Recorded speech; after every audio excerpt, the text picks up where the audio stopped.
हम जब इस दुनिया में आते हैं तो हमें एक नाम दिया जाता है और हमारा नाम ही हमारा वजूद बन जाता है। नफरत, ईर्ष्या, शक, लालच, ये सारी ऐसी भावनाएं हैं जो इंसान के अंदर के हैवान को जगाती हैं और इन भावनाओं के चलते इंसान हैवानियत की सारी हदें पार कर जाता है। नमस्कार, मैं senior inspector Rajesh Jadhav crime petrol Dastak के आज के इस भाग में आप सबका स्वागत करता हूं। आज मैं आपको उस केस के बारे में बताने जा रहा हूं जो अक्टूबर 2018 में मेरे सामने आया था, जब मैं पुणे के कोंढवा पुलिस स्टेशन में पोस्टेड था। वैसे तो एक इंसान की जान लेना अपने आप में एक संगीन अपराध है, लेकिन यहाँ पर एक इंसान की जान लेने के बाद जिस तरह से उसकी लाश के टुकड़े करके उसका वजूद मिटाने की कोशिश हुई, वो कोशिश बहुत ही डरावनी थी।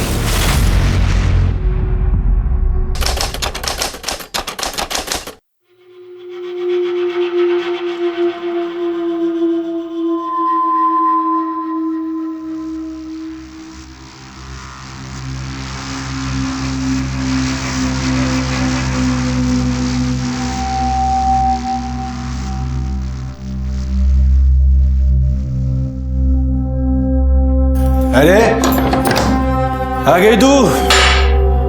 अभी तो सुबह के 7 ही बजे। इतनी जल्दी कैसे गया? तेरे यार ने तेरे को छोड़ दिया? इतनी जल्दी कैसे मुंह काला करके आ गई तू? तेरे वजह से। उसको पता है ना तू कितना निकम्मा है। मुझे ही तेरा ध्यान रखना पड़ता है। तेरा खाना पीना, ये रात भर जो दारू तेरी चलती है ना, सब मुझे ही देखना पड़ता है ना।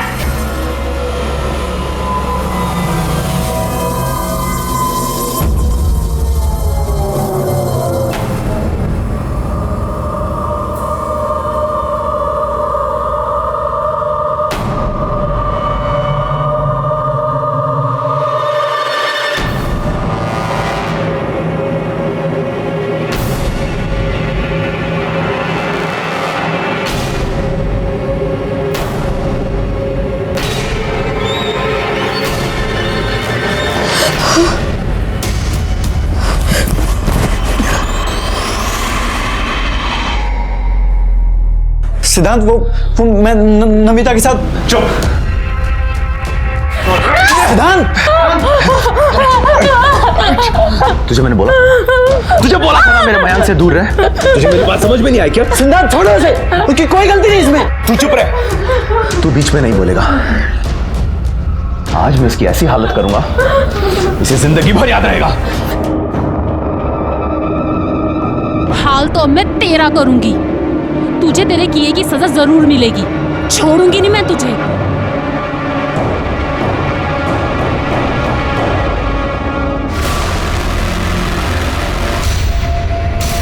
सिद्धांत, सिद्धांत दरवाजा खोल। सिद्धांत, सिद्धांत, सिद्धांत दरवाजा खोल।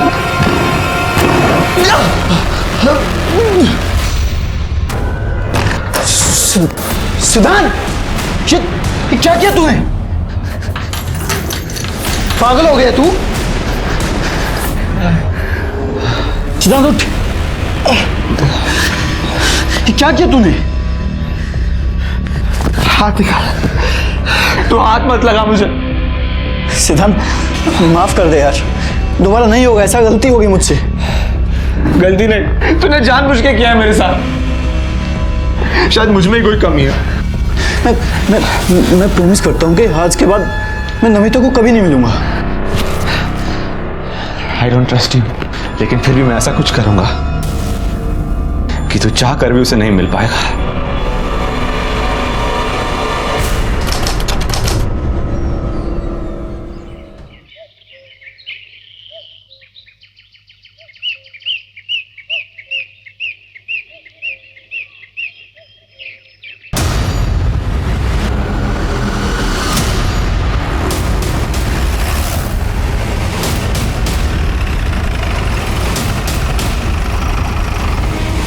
सर, यहाँ की 2 ड्रम्स है जिसमें कुछ केमिकल है, जिसमें से अजीब सी बदबू आ रही है और वहाँ खून के कुछ धब्बे हैं, लेकिन कहीं भी बॉडी नहीं मिली।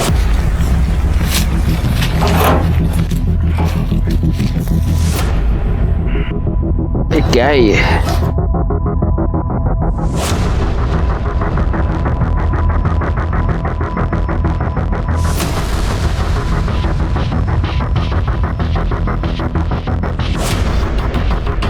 डेड बॉडी इसलिए नहीं मिली गायकवाड़ क्योंकि शायद डेड बॉडी के टुकड़े करके उसे इस केमिकल में डाल दिया गया है और वो बॉडी इस केमिकल में घुल गई।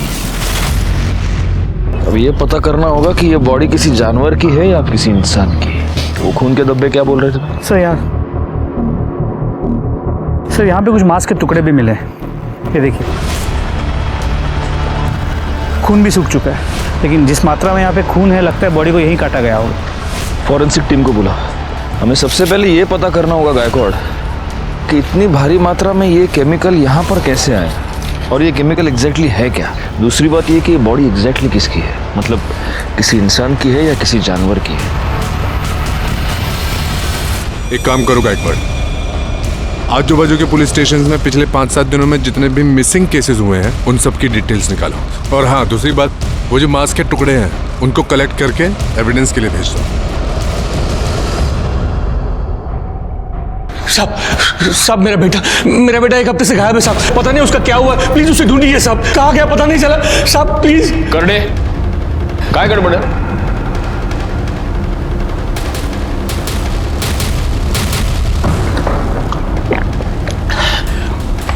हड़ू हड़ू शांत।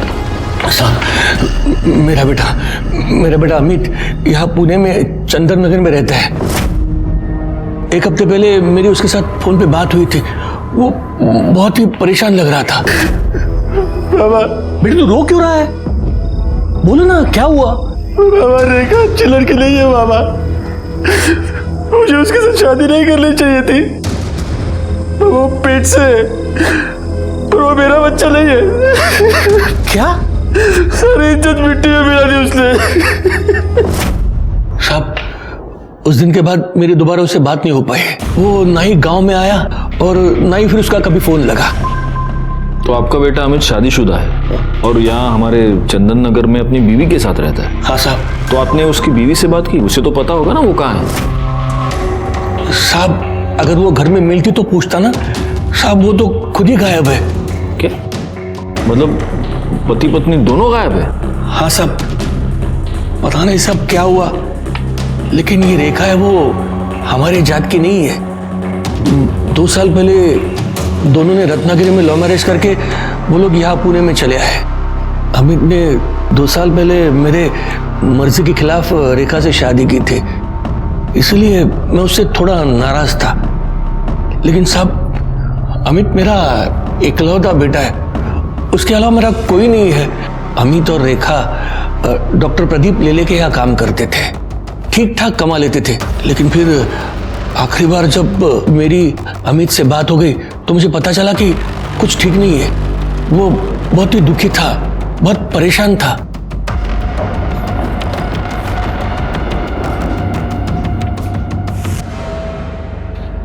सर ये फोरेंसिक रिपोर्ट के बारे में कुछ बात करनी थी।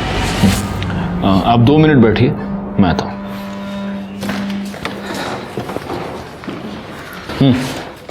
सर उन 2 ड्रम में जो गली हुई बॉडी मिली थी उसके फोरेंसिक रिपोर्ट के मुताबिक वो किसी इंसान की ही बॉडी है।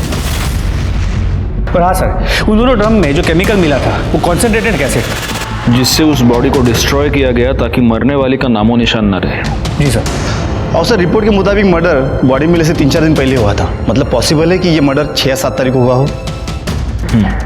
खैर एक काम करो सर, सबसे पहले तो ये पता करो कि इतनी भारी मात्रा में एसिड आया कहाँ से। Yes sir. शहर में जितने भी सप्लायर्स हैं उन सबसे पता करो। Yes sir. गायकवाड़ तुम आओ जरा मेरे साथ। हाँ नंतर बोलतो. हाँ हाँ बताइए। साहब बताना क्या है, मैं तो सिर्फ यही चाहता हूं कि आप मेरे बेटे को ढूंढ दीजिएगा। साहब मुझे पूरा यकीन है कि डॉक्टर लेले ने और रेखा ने मेरे बेटे को गायब कर दिया है और वो रेखा कहीं छुप गई है।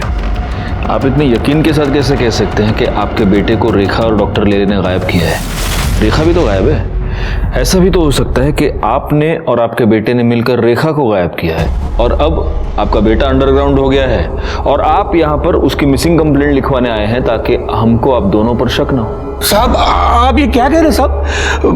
मैं तो अपने बेटे की कंप्लेंट लिखवाने आया था और आप उल्टा मुझे ही फंसा रहे हैं। साहब आप ही बताइए, भला इतना बड़ा ब्यूटी पार्लर कौन किसी को फ्री में चलाने के लिए देगा? साहब अमित ने मुझे पूरी बात बता दी थी बेटे की मजबूरी में मैं आपसे मिलने आया। पता नहीं मेरा बेटा कहाँ होगा, किस हाल में होगा। आप उसे ढूंढने की बजाय मुझ पर शक कर रहे हैं। देखिए, हमारा काम सवाल पूछना है और हम हमारा काम कर रहे हैं। फिलहाल आप एक काम कीजिए, अमित और रेखा दोनों की डिटेल्स यहां पर लिखवा दीजिए। जैसे ही हमें कुछ भी पता चलेगा हम आपको इन्फॉर्म कर देंगे। शंकर के मुताबिक उसकी अमित से आखिरी बार बातचीत 6 तारीख को हुई और 6 तारीख के बाद अमित और रेखा दोनों गायब हैं। वो जो एसिड में डालकर लाश डिस्ट्रॉय की गई थी, उसके फॉरेंसिक रिपोर्ट के मुताबिक वो मर्डर भी तो 6 या 7 तारीख को ही हुआ था। कहीं ये दोनों केसेस कनेक्टेड तो नहीं है? एक काम करो गायकवाड़, फॉरेंसिक टीम को लेकर अमित के घर जाओ और वहां से डीएनए सैंपल्स कलेक्ट करो।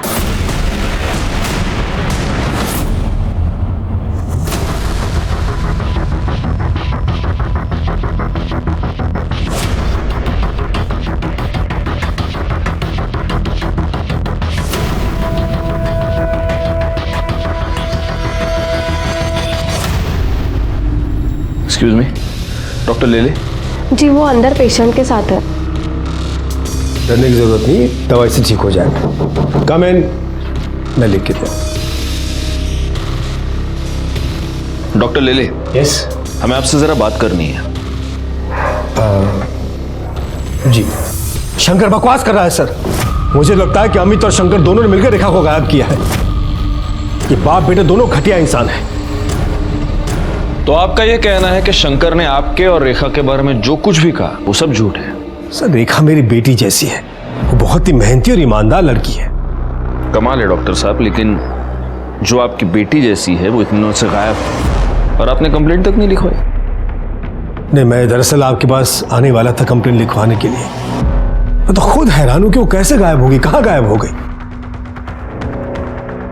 पार्लर में काम करने से पहले वो मेरे क्लिनिक में कंपाउंडर थी। कितना मारा है उसने तुम्हें? आज क्यों मारा? सर पैसे मांग रहा था वो, मेरे पास थे ही नहीं तो कहाँ से देती। यहाँ जो पगार मिलती है उससे बड़ी मुश्किल से घर चलता है, ऊपर से उसके दारू के खर्चे। देखा, कब तक उस शराबी की मार सहती रहोगी? तुम उसकी पुलिस में कंप्लेन क्यों नहीं करती? नहीं कर सकती सर।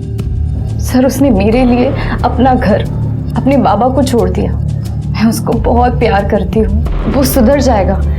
एक बार मुझे काम मिल जाए ना कुछ और, तो पैसों की दिक्कत खत्म हो जाएगी और सब कुछ सही हो जाएगा। इसमें मैं तुम्हारी कुछ मदद कर सकता हूँ। मेरी वाइफ माधुरी का एक ब्यूटी पार्लर है। 6 महीने पहले उसकी डेथ हो गई, तब से बंद पड़ा हुआ है। अगर तुम उसे संभाल सको तो देख लो। इसका मतलब उसने पार्लर ज्वाइन कर लिया, उसके बाद उसकी ये सारी प्रॉब्लम सॉल्व हो गई? नहीं सर, हालत और बिगड़ गई। सब ये इस वीक की बैलेंस शीट और ये कैश। वाह रेखा, जब से तुमने पार्लर संभाला है अच्छा खासा बिजनेस हो रहा है। ये सब तुम्हारी मेहनत का नतीजा है। Thank you so much. अरे सर, आप थैंक यू क्यों बोल रहे हैं? थैंक यू तो मुझे आपको बोलना चाहिए। अगर आप पार्लर में मुझे मैनेजर की नौकरी नहीं देते तो पता नहीं मेरा क्या होता। नहीं नहीं, यू डिजर्व इट। वाह वाह वाह वाह वाह, चलने दो। क्या कर रहे हो? और तेरे यार को देख के बड़े दांत दिखा रही है तू, हैं? कितना पैसा देता है तू? कितना पैसा देता है? क्या बोल रहा है? इतना पैसा देता है इसको ये सब करने के लिए? बोल बोल साली, बाहर निकालो इसे, बाहर जाऊं मैं? क्यों बाहर जाऊं? ताकि तुम दोनों इधर रंगरलियां मना सको। शर्म नहीं आती तेरे को? शर्म नहीं आती? हमारा फैमिली मैटर है। साली, तुम चलो, अमित घर चलो। तेरे को मैं तो देख लूंगा, तेरे को देख लूंगा मैं। साला इधर लेके सब। सर, पता नहीं जाहिल अमित के दिमाग में किसने बात डाल दी कि मेरे और रेखा के बीच में कुछ चल रहा है। सर, मुझे लगता है उस पागल ने ही रेखा के साथ कुछ कर दिया है। आप अमित को ढूंढो सर। लेकिन एक बात माननी पड़ेगी डॉक्टर साहब, आप बड़े कमाल के एम्प्लॉयर हैं। अपने सारे एम्प्लॉयज का इतना ख्याल कौन रखता है ना? या फिर आप सिर्फ रेखा का ख्याल रखते थे? मतलब उसके केस में कुछ स्पेशल था? नहीं, क्योंकि आप कह रहे हैं कि आपकी बेटी जैसी थी, लेकिन वो लड़की पिछले 6 दिनों से गायब है और आप कंप्लेन लिखवाने की बस सोच रहे थे। रेखा 1 हफ्ते की छुट्टी लेकर गई थी, इसलिए कब वो गायब हो गई मुझे पता ही नहीं चला। पिछले 1 हफ्ते में उसने मुझे कांटेक्ट ही नहीं किया। साहब रेखा का आदमी अमित एक नंबर का कान का कच्चा है साहब। पता नहीं किसी ने उसको डॉक्टर साहब और रेखा के बारे में क्या बात कह दी, लेकिन साहब मैं बताऊं आपको, रेखा को साहब अपनी बेटी की तरह मानते थे और हमेशा उसकी मदद करते थे। और साहब उसकी क्या, वो सबकी मदद करते थे। यहाँ तक कि जब रेखा ने उनसे विनती की कि उसके पति अमित को काम पे रख ले तो उन्होंने उसको ड्राइवर भी रख लिया। अमित को आखिरी बार कब देखा था? साहब 7-8 दिन पहले देखा था साहब।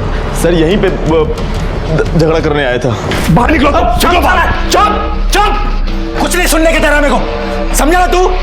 साला बहुत शरीफ बनता है ये, बहुत शरीफ बनता है, लेकिन शरीफ नहीं है ये। आग लगा दी मेरे घर में, आग तूने। अब भी क्या, अब भी मेरे को मेरा पगार चाहिए, समझा ना तू? और तेरे इस गाड़ी के लिए दूसरा ड्राइवर ढूंढ ले तू। तेरी नौकरी पे तो लात मारता हूं मैं, नहीं चाहिए तेरी नौकरी। निकल, पैसा निकाल मेरा। दफा हो जाए यहाँ जाता हूँ, लेकिन तेरे को छोड़ूंगा नहीं मैं, समझा ना तू? छोड़ेगा नहीं तेरे को मैं।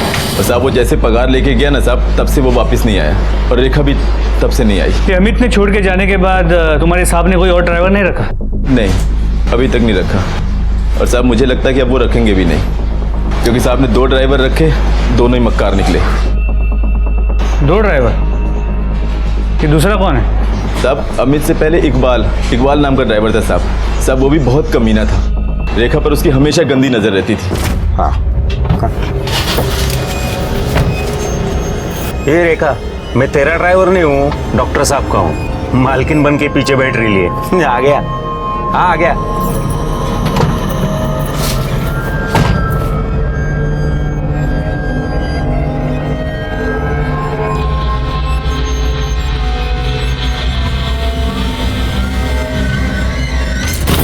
क्या कर रहा है? अरे गुस्सा क्यों करती है? इतने तेरे अच्छे कान के। बहुत हो गया अब तेरा। औकात क्या है तेरी? शर्म नहीं तुझे ऐसी हरकत करते हुए? रेखा, इसे खींच के थप्पड़ मारो, ताकि दोबारा किसी लड़की के साथ ऐसा करते हुए 10 बार सोचे। मारो, मैं कहता हूं मारो, मारो उसे।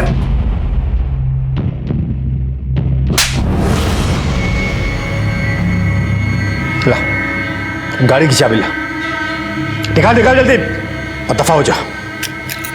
तुम्हारा देखना नहीं यहां पर, समझा? चल निकल यहां से। ये बुढ़े पागल हो गए तू लड़की के चक्कर में। लड़की से थप्पड़ मरवाता है, छोड़ूंगा नहीं तुझे। चल निकल यहां से, दफा हो जा। देख मैं क्या करता हूं, मैं देख लूंगा। जा देख, मैं देखता हूं। चल निकल यहां से। तो रेखा की वजह से ही इस इकबाल को भी तुम्हारे डॉक्टर साहब ने काम से निकाल दिया? हाँ साहब।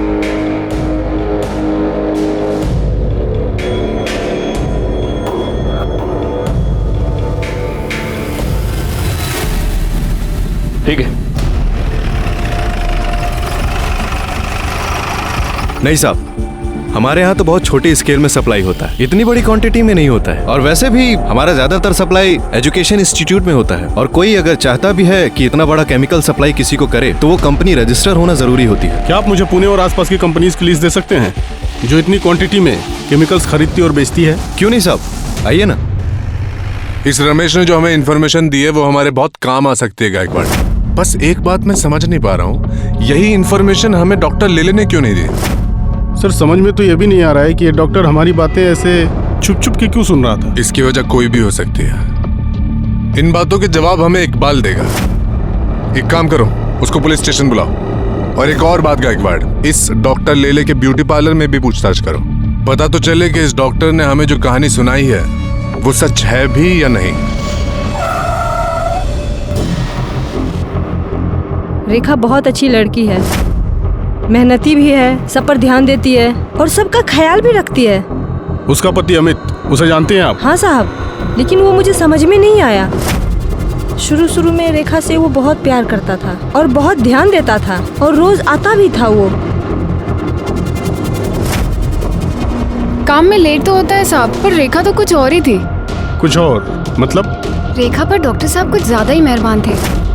और देखिए ना साहब, हम सभी लड़कियों के पास काफी सालों का एक्सपीरियंस है और रेखा तो फ्रेशर थी, फिर भी उसे सीधा मैनेजर बना दिया। तो आपको लगता है कि डॉक्टर और रेखा का अफेयर चल रहा था? देखकर तो कुछ ऐसा ही लगता है साहब। खाली दिमाग शैतान का घर होता है और अमित के साथ भी यही हो रहा था और वो रेखा की जान लेने पे तुला था। देख लूंगा। तो साली अपने यार की वजह से नखरा कर रही है ना तू? तुम दोनों को छोड़ूंगा नहीं मैं, मार डालूंगा तुम दोनों को। रेखा के घर से उसे कोई मिलने आता था? सर उसके घर से तो कोई नहीं आता था, पर उनके ससुर आते थे ठीक सैलरी मिलने के टाइम पे।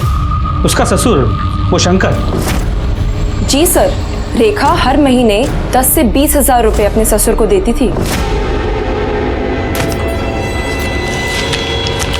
ये तेरी मेरे बेटे को फंसाने की कीमत है।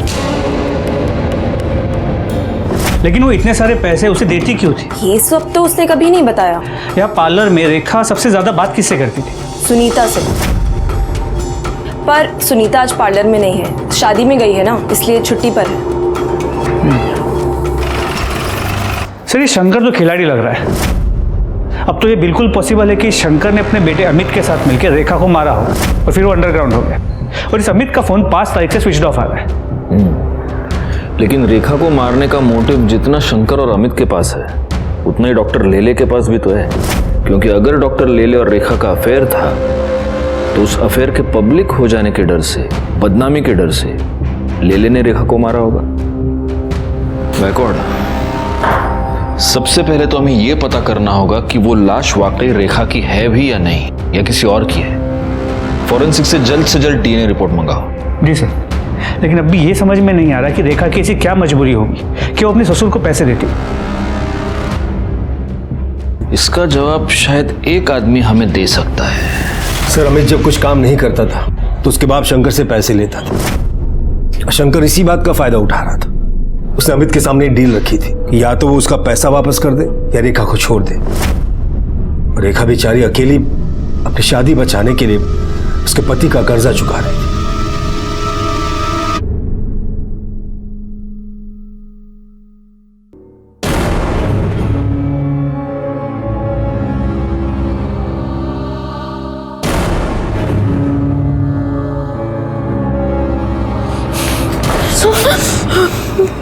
मैंने कहा था तुझसे इससे दूर रहे, लेकिन तू ऐसे नहीं मानेगी। अब देख मैं तेरे साथ क्या करता हूँ। सिद्धांत क्या कर रहा है यार? सब लोग देख रहे हैं। तू एक सेकंड मेरी बात सुन। मैं हाथ छोड़ मेरा। सिद्धांत मेरे लिए प्लीज बैठ के बात करते हैं। सब लोग देख रहे हैं, प्लीज मेरे लिए प्लीज बैठ। मैं बताता हूँ ना उनको। बैठ अमिता।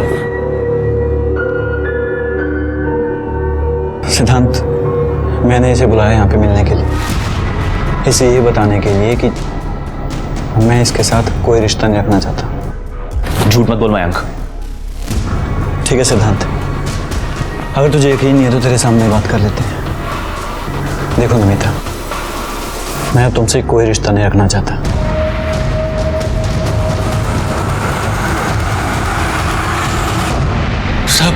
सब क्या हुआ है? मुझे यहाँ क्यों बिठा के रखा है? क्योंकि तूने हमें यह बताया नहीं कि तूने अपने बेटे को पैसे उधार दिए थे और उसकी वसूली तो अपनी बहू से कर रहा था। शायद इसमें तुम दोनों इन्वॉल्व थे, तुम बाप बेटे। और जब तेरी बहू ये बात जान गई तो उसने पैसे देने से इनकार कर दिया, और उसी गुस्से में तूने और तेरे बेटे ने तेरी बहू का मर्डर कर दिया। अब बता, रेखा को कैसे मारा, और ये भी बता कि तेरा बेटा अमित अभी कहाँ छुपा बैठा है। साहब, मैं क्यों मारूंगा रेखा को? हाँ, मैं उससे पैसे जरूर लेता था ताकि उस पर दबाव बढ़ा सकूं, और वो तंग आकर अमित के साथ अपने गांव वापस चली है और मैं उनकी शादी बचा सकूं। अगर वो डॉक्टर लेले के साथ रहती तो कुछ नहीं बदलता साहब, और उसके पैसे की मुझे कोई जरूरत नहीं थी साहब। मेरे पास भगवान का दिया हुआ सब कुछ है, और मेरे बाद में वो उन दोनों का ही होना था ना साहब। मैं सच कह रहा हूं, मैंने कुछ नहीं किया, और अमित और रेखा कहाँ है मुझे नहीं पता। सच बोल रहा हूं साहब। डॉक्टर लेले ने रेखा को अपने पार्लर का इंचार्ज बना दिया, जिससे रेखा की फाइनेंशियल प्रॉब्लम सॉल्व हो गई। लेकिन उसके बाद रेखा का ससुर शंकर रेखा से पैसे मांगने लगा, और रेखा का पति अमित रेखा पर शक करने लगा। अब रेखा और अमित दोनों गायब है। शंकर डॉक्टर लेले पर इल्जाम लगा रहा है, और डॉक्टर लेले शंकर और अमित दोनों पर शक कर रहे हैं। ये केस तो सुलझने के बजाय ज्यादा उलझता ही जा रहा है गायकवाड़।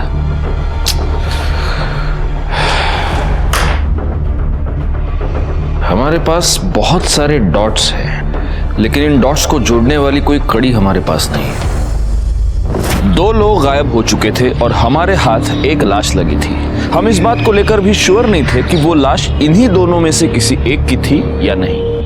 हम हर छोटी से छोटी पॉसिबिलिटी को चेक कर रहे थे और तभी हमारे हाथ डीएनए रिपोर्ट आई, जिसने हमारा काम थोड़ा सा आसान कर दिया, क्योंकि डीएनए रिपोर्ट से साबित हो गया कि जिस लाश के टुकड़े करके उसे एसिड में डिस्ट्रॉय किया गया था वो लाश रेखा की ही थी।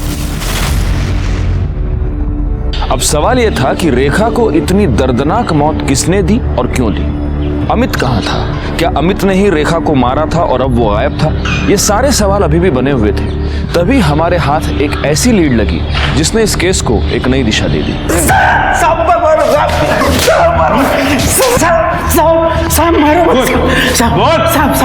सब बता दो सब माना अपन ने बदतमीजी किया था, लेकिन उसने भी तो साहब सब लोगों के सामने अपन को थप्पड़ मारी ना साहब, इसलिए सब बराबर हो गया ना साहब। ये सब बराबर हुआ नहीं, तूने बाद में किया। उसने तुझे थप्पड़ मार के तेरी बेइज्जती की थी और तूने उसे धमकी दी थी, छोड़ूंगा नहीं तुझे, चल से दफा। और उस धमकी को तूने उसे मार के पूरा किया है ना? अरे नहीं साहब मैंने वो गुस्से में बोला था साहब। माना अपन ने गलती की, लेकिन अपने को क्या लगा वो अगर डॉक्टर साहब के साथ चक्कर चला सकती है तो अपना भी हाथ अगर उसको लगाए तो वो क्यों बुरा मानेगी। लेकिन साहब उसने तो बवाल ही कर दिया साहब। तेरे को कैसे मालूम रे उसका डॉक्टर के साथ चक्कर चल रहा था? हाँ साहब अपन 3 बरस से उधर काम कर रहा था, अपन डॉक्टर साहब को पहचानता है ना साहब। और साहब ड्राइवर है अपन, अपनी नजरें आगे भी रहती है और पिछले वाले सीट पे भी रहती है साहब। सिद्धांत को लेके तुम्हें परेशान होने की जरूरत नहीं है, मैं हूं ना, सब संभालूंगा। उसे प्यार से समझाऊंगा तो समझ जाएगा। ये सिद्धांत कौन है और उसको रेखा से क्या प्रॉब्लम थी? साहब सिद्धांत डॉक्टर साहब का बेटा साहब, उसको तो एक आंख से पसंद भी नहीं थी रेखा, वो बहुत नफरत करता था साहब। अपन अपनी आंखों से देखा है ना साहब।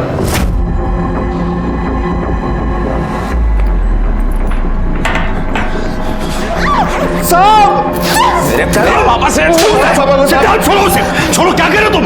वैसे कहीं क्यों? तुम्हें हिम्मत कैसे उसे हाथ लगाने की? निकल जा मेरे घर से, निकल जा मेरे घर से। आज के बाद मेरे घर में कदम मत रखना। आउट।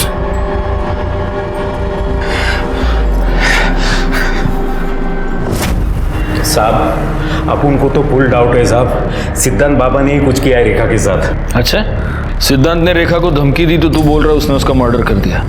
धमकी तो तूने भी दी थी साले, तो इसका मतलब तूने भी मर्डर किया?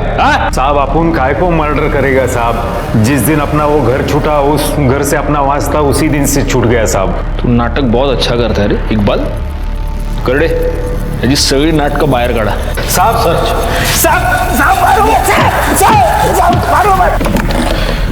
गायकवाड़, अगर ये इकबाल सच कह रहा है तो इस केस में एक बहुत जरूरी क्लू हमारे हाथ लगा है, लेकिन सबसे पहले महेश और बाकी नौकरों से ये क्रॉस चेक करना होगा कि इकबाल के बयान में कितनी सच्चाई है। एक और काम करो, इस डॉक्टर सिद्धांत की पूरी कुंडली निकालो और उसे पुलिस स्टेशन बुलाओ। सर अलग अलग कंपनी के नाम से माल लेते हैं, फिर भी इस केमिकल की हमेशा शॉर्टेज रहती है। सर ये केमिकल का डिमांड ज़्यादा रहता है और सप्लाई कम रहती है।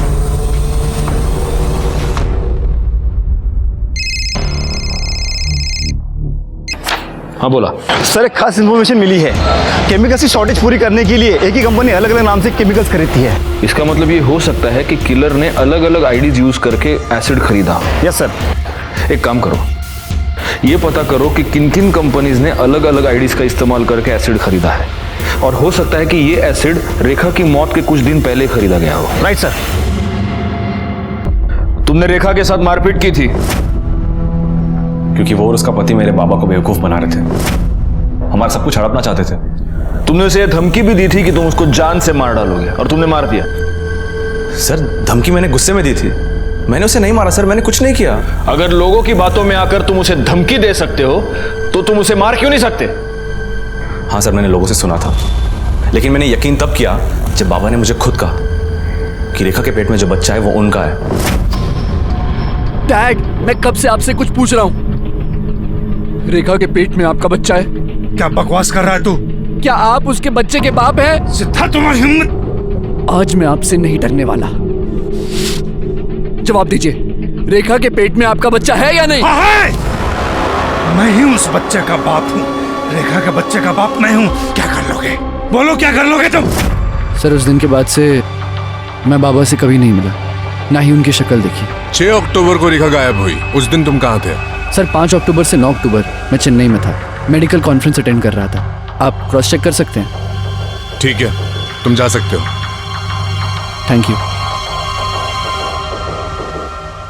गायकवाड़, इसका स्टेटमेंट क्रॉस चेक करो, इसके मोबाइल लोकेशन, कॉल डिटेल सब कुछ निकालो और नजर रखो इस पर।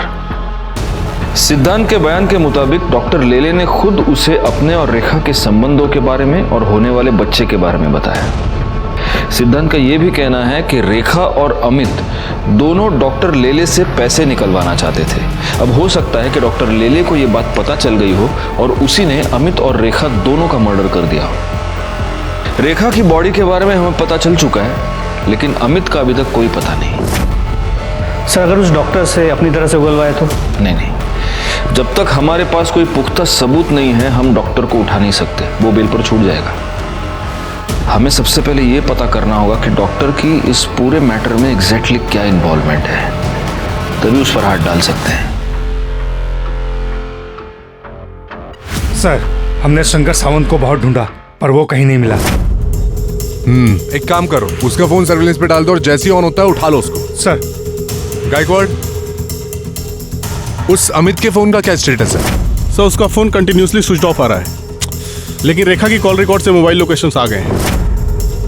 जिस दिन वो गायब हुई थी वो मैटरनिटी क्लिनिक गई थी और उसी दिन उसने अपने एक अच्छी दोस्त और कलीग सुनीता उसे 5 से 6 बार कॉल किया था। सर ये आपसे मिलना चाहती हैं। जी कहिए। सर मैं सुनीता, रेखा की कलीग और दोस्त। आपने बुलाया था मुझे? ओह यस, बैठिए बैठिए। एक बात बताइए सुनीता जी, 6 तारीख को आपकी रेखा से फोन पर बात हुई थी? हाँ सर, हम उस दिन मिले भी थे। कितने बजे? सुबह 10 बजे। उसके पति को ऐसा लगता था कि रेखा के पेट में जो बच्चा है वो डॉक्टर प्रदीप का है, इसलिए वो अबॉर्ट करना चाहती थी बच्चा। तो रेखा का पति रेखा पर शक करता था, इसलिए रेखा ने अपने बच्चे को अबॉर्ट करवा दिया? सर शक की वजह से नहीं सर, दरअसल वो बहुत दुखी थी। उसने हॉस्पिटल से आते वक्त मुझे ये बताया था। अगर ये बच्चा आता तो वो नाजायज ही कहलाता। मुझे कुछ हो जाए आगे तो उसे कौन पालता? ठीक है, आप जा सकती हैं। अगर जरूरत पड़ी तो हम आपको वापस बुला लेंगे। ठीक है सर। Thank you. पाटिल भाई जरा गायकवाड़ला पाठव। Okay sir. सर। गायकवाड़, रेखा के फीटस के साथ अमित और डॉक्टर लेले दोनों का डीएनए मैच करके देखो, क्योंकि पॉसिबिलिटी ये है कि ये बच्चा डॉक्टर लेले का ही है और इसीलिए अमित ने उसे अपनाने से मना कर दिया। और डॉक्टर लेले ने भी सोसाइटी प्रेशर की वजह से, अपने बेटे के प्रेशर की वजह से उसे अपनाने से मना कर दिया। अब रेखा को अबॉर्शन करवाने के अलावा कोई और चारा नहीं था, लेकिन डॉक्टर लेले ये नहीं जानता था कि रेखा ने अबॉर्शन करवाया है, इसलिए अपने आप को बचाने के लिए उसने रेखा को और अमित को दोनों को गायब कर दिया। शायद डॉक्टर लेले को ये लगा हो कि रेखा के गायब होने का इल्जाम अमित पे लग जाएगा और वो साफ बच जाएगा। एग्जैक्टली। इस डॉक्टर लेले को पुलिस स्टेशन बुलाओ। सर।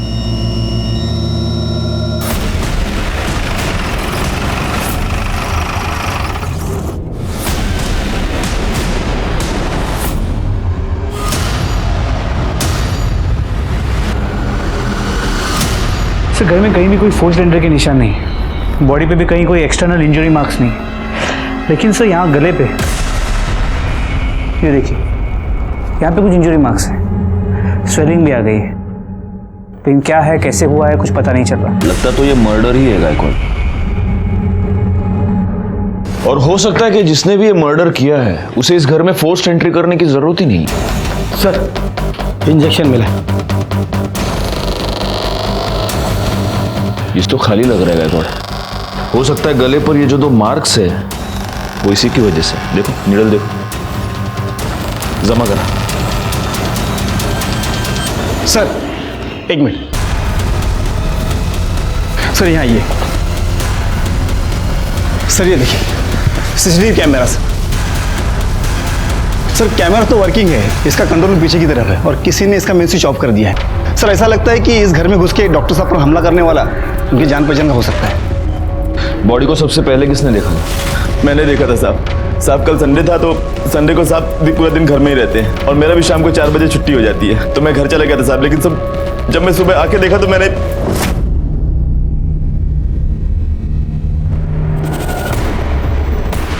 साहब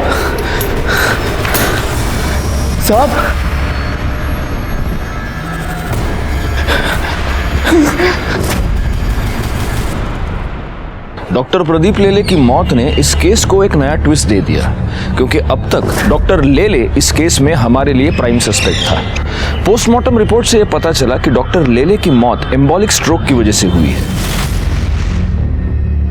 जिसकी वजह से उनका ब्लड सर्कुलेशन गड़बड़ा गया, उन्हें हार्ट अटैक आया और उनकी मौत हो गई। मर्डर का यह तरीका एक डॉक्टर के लिए बहुत आसान था, और तभी हमारे सामने एक ऐसा नाम आया जिसे रेखा और डॉक्टर लेले दोनों से प्रॉब्लम थी। बोल, अपने बाप का मर्डर क्यों किया? बोल। सर मैं उन्हें क्यों मारूंगा सर? आपके पास क्या प्रूफ है कि मैंने उन्हें मारा है? प्रूफ? तेरे पिता की मौत एम्बोलिक स्ट्रोक की वजह से हुई है।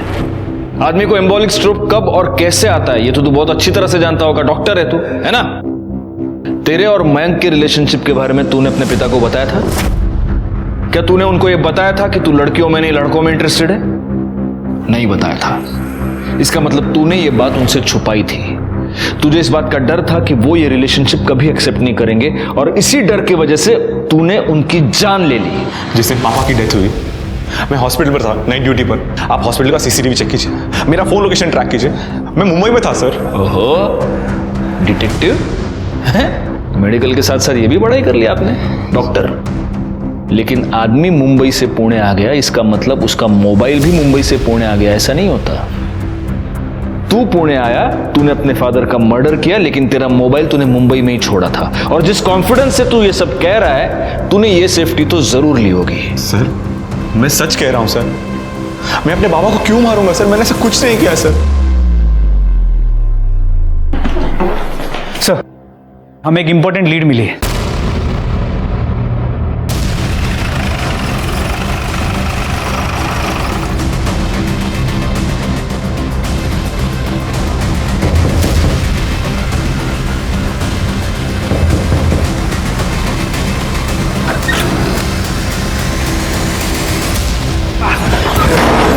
साहब क्या कर रहे हो? साहब क्या कर रहे हो? बेटा कहाँ है तेरा? मालूम नहीं साहब।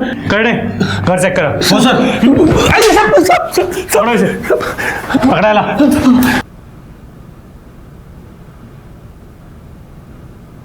साहब मैंने कुछ नहीं किया। साहब मत मारो। साहब मत मारो।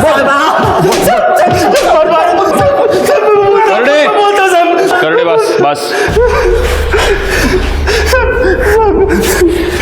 बोले, अभी पोपट की तरह बोल, वरना करड़े मिर्ची लेके आ जाएगा, समझा? चल बोल। मैं बहुत प्यार करता था साहब, लेकिन उसने मेरे को बहुत धोखा दिया साहब। डॉक्टर का बच्चा अपने पेट में लेके घूम रही थी साहब। वो डीएनए टेस्ट से यह साबित हो चुका है कि रेखा के पेट में जो बच्चा था वो तेरा बच्चा था।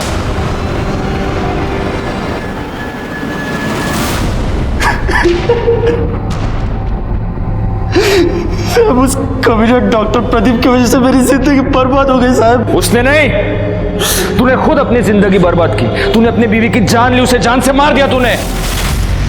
नहीं साहब, मैं उसे बहुत प्यार करता था साहब, मैंने नहीं मारा उसको। साहब उस कमीने डॉक्टर प्रदीप की वजह से मेरी जिंदगी बर्बाद हो गई साहब। उसने नहीं, तूने खुद अपनी जिंदगी बर्बाद की। तूने अपनी बीवी की जान ली, उसे जान से मार दिया तूने। नहीं साहब, मैं उसे बहुत प्यार करता था साहब, मैंने नहीं मारा उसको। नहीं मारा साहब। और डॉक्टर प्रदीप को? डॉक्टर प्रदीप को तू नहीं मारा। तुझे ऐसे लगा कि तू उसके घर के सीसीटीवी कैमरा की स्विच ऑफ कर देगा तो हमें पता नहीं चलेगा, लेकिन तू ये भूल गया कि उसके बंगले के आसपास और भी बंगले थे जहां पे सीसीटीवी कैमरा थे, जिसमें तू साफ पकड़ा गया है। अब सीधी तरह से बोल, वरना मिर्ची खाएगा। सर, रेखा की मौत की खबर मैंने अखबार में पढ़ी तो मेरे को बहुत गुस्सा आया साहब। उस डॉक्टर प्रदीप ने उसको जितना चाहा उतना यूज किया और फिर मार डाला साहब। तो उसका मरना भी तो तय था ना। सर मेरे को पता था कि संडे को वो अकेला रहता है, इसलिए मैं संडे को उसके घर गया, सीसीटीवी का स्विच ऑफ किया। क्या करना है? क्या क्यों आया तुमने को यहाँ से? मेरी बीवी के साथ अच्छा नहीं किया तूने। तो होश में नहीं है मैं, तू जा यहाँ से। क्या करना चाहता है? अभी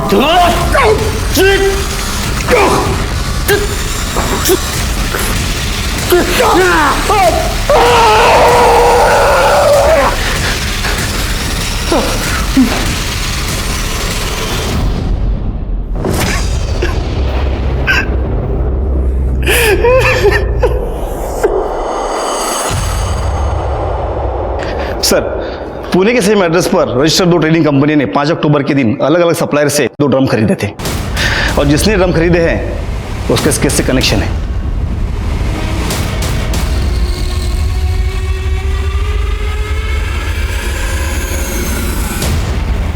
सर मैं और नमिता एक दूसरे से प्यार करते हैं, लेकिन मेरे पास जॉब नहीं थी और मुझे लग्जरी लाइफस्टाइल की आदत थी जिसे पूरी करने के लिए मैं सिद्धांत के साथ रिलेशनशिप में था। इस सब का रेखा से क्या लेना देना है? उसको क्यों मारा तूने?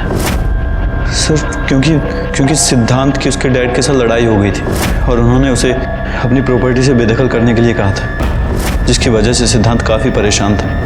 पापा ने मुझे धमकी दी कि मुझे घर से निकाल देंगे, जायदाद से बेदखल कर देंगे। पापा बोल रहे थे कि सब कुछ रेखा और उसके बच्चे के नाम हो जाएगा। सिद्धांत अपने इंटर्नशिप पर था। उसके डैड उसे हर महीने अच्छे खासे पैसे भेजते थे, जिसकी वजह से मेरा खर्चा चलता था। जब मुझे पता चला कि उसके डैड उसे प्रॉपर्टी से बेदखल करने वाले हैं तो मैं डर गया था। मुझे लगा अब मेरी आगे की लाइफ कैसे कटेगी, इसलिए मैंने डिसाइड किया कि मैं रेखा और उसके बच्चे को मार दूंगा।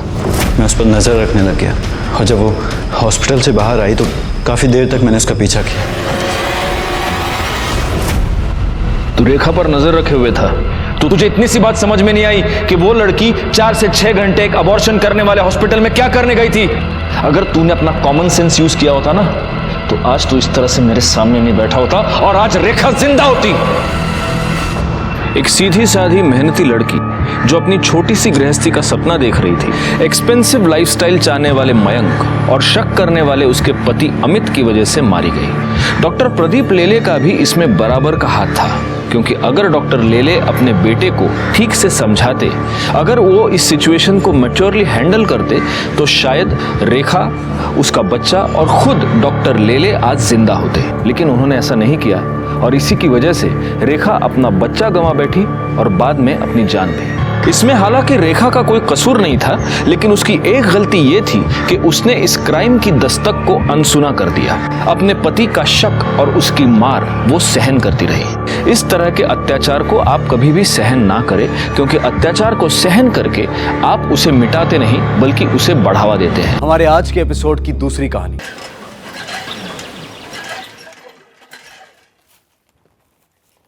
আব্বু, এখানে একটা ঝাড়ু 5 টাকায় বিক্রি হয়, তো মুম্বাইতে কত দামে বিক্রি হবে? बेटा मुंबई में अनेक दाम में बिक्री होगा, 3 गुना 4 गुना दाम में बिक्री होगा। लेकिन तुम एक काम करो बेटा, अभी हिंदी बोलना सीख लो, मुंबई में कोई बांग्ला नहीं समझेगा। আমি হিন্দি বলতে পারি না, কিন্তু বুঝতে সব পারি। শুধু বুঝলে হবে না, सिर्फ समझने से काम नहीं चलेगा, बोलना भी पड़ेगा। আচ্ছা, চেষ্টা করছি। बोलो। আমি মুম্বাই থেকে যাব, তখন সব हमारे आगे पीछे घूमेगा। लगता है रिहाना आ गई। रिहाना आ गई।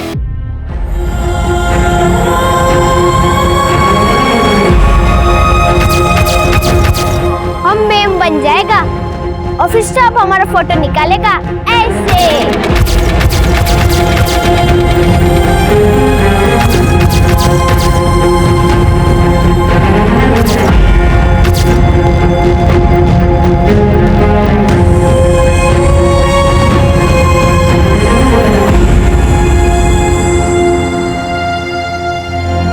चलो चलो, ये सब लोग ताली बजाओ। बात हो गई। हाँ 2 मिनट बेटा। भात बन गया। तुम खेलो, मैं जल्दी खाना देती हूँ। চলো এখন বসে পড়ো, এখন আমরা পাঞ্চিউর খেলবো। চলো পাঞ্চিউর।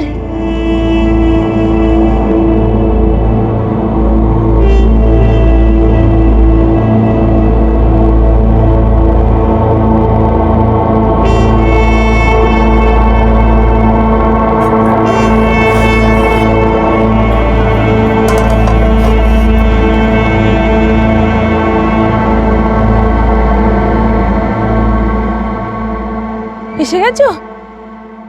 রেশন लेकर नहीं आए? किराने वाले झाड़ू नहीं लिए और उधार देने से भी मना कर दिया। बच्चे भूखे हैं। मैंने झूठ कहा, भात बन रहा है। क्या जवाब देंगे उन लोगों को? চলো চলো সবাই ঘুমিয়ে পড়ো, আমি তোমাদের গান শোনাবো। চলো শুয়ে পড়ো সবাই। ভুক লাগিয়ে? হ্যাঁ জানি খিদে পেয়েছে, কিন্তু এখন ভাত তৈরি হতে সময় লাগবে না। আমি তোমাদের গান শোনাবো, চলো শুয়ে পড়ো। শুয়ে যাও।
पैसे देख क्या रहे हो पापा? चलो पैसे डालो मेरे पिगी बैंक में। बेटा आप अपने पापा से रोज रोज अपने पिगी बैंक में पैसे डलवाते हो, क्या करोगे आप इतने सारे पैसों का? मैं बड़ी होके पेरिस जाऊंगी अकेले। पापा को साथ लेकर नहीं जाओगे? और बेटा वहाँ पर आप अकेले खो गए तो? जब पापा पुलिस ऑफिसर है तो खोने का क्या डर? अगर खो गई तो आप मुझे ढूंढ लेना। हर उम्र में अलग अलग ख्वाहिशें होती हैं।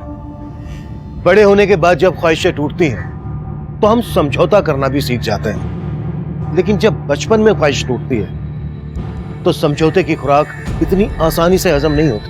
ये केस रिहाना की एक ऐसी टूटी ख्वाहिश का दर्द था जिससे समझौता करना नामुमकिन था। उसकी जिंदगी तकलीफों के अंबार से भरी पड़ी थी। उसके सवालों का किसी के पास जवाब नहीं था। उसकी आप बीती झकझोर कर रख देने वाली थी। महज 12 साल की उम्र में उसके दोस्तों से कहीं ज्यादा उसके दुश्मन, जो उसका नामो निशान तक मिटा देना चाहते हैं। आप सोच रहे होंगे कि ऐसा क्या किया होगा उस मासूम बच्ची ने जो इतने सारे लोग उससे इतनी गहरी नफरत पाले बैठे हैं। रिहाना बेटा आजा जल्दी जल्दी, एप्पल खा लो। रिहाना बेटा आजा। बेटा एप्पल खाने के बाद तुझे दवाई भी तो खानी है।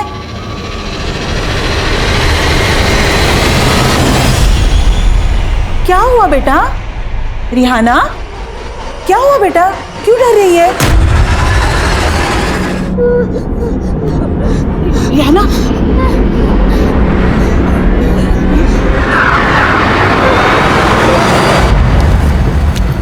लीजिए बस। हाँ हाँ तुम डॉक्टर को बुलाओ ना, मैं पहुंचती हूँ। प्लीज आप जल्दी आ जाइए। रिहाना को सिर्फ आप ही काबू कर सकती हो। हाँ हाँ मेरी बेटी को ट्यूशन छोड़ के ही पहुंचती हूँ। Okay Rewa, Rewa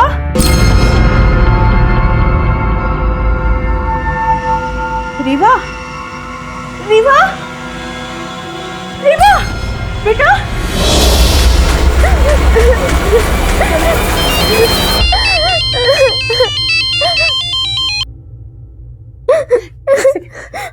hello Ratna madam, ये तो सिर्फ ट्रेलर था। अगर तूने हमारी बात नहीं मानी ना तो तुझे पूरी फिल्म दिखा देंगे।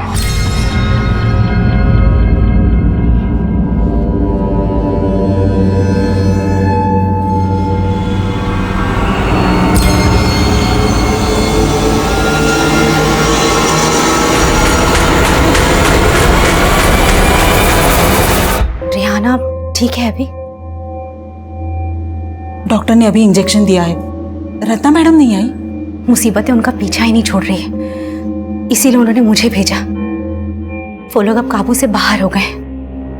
वो लोग रिहाना को नहीं मार पाए, इसलिए रत्ना मैडम के पीछे पड़ गए।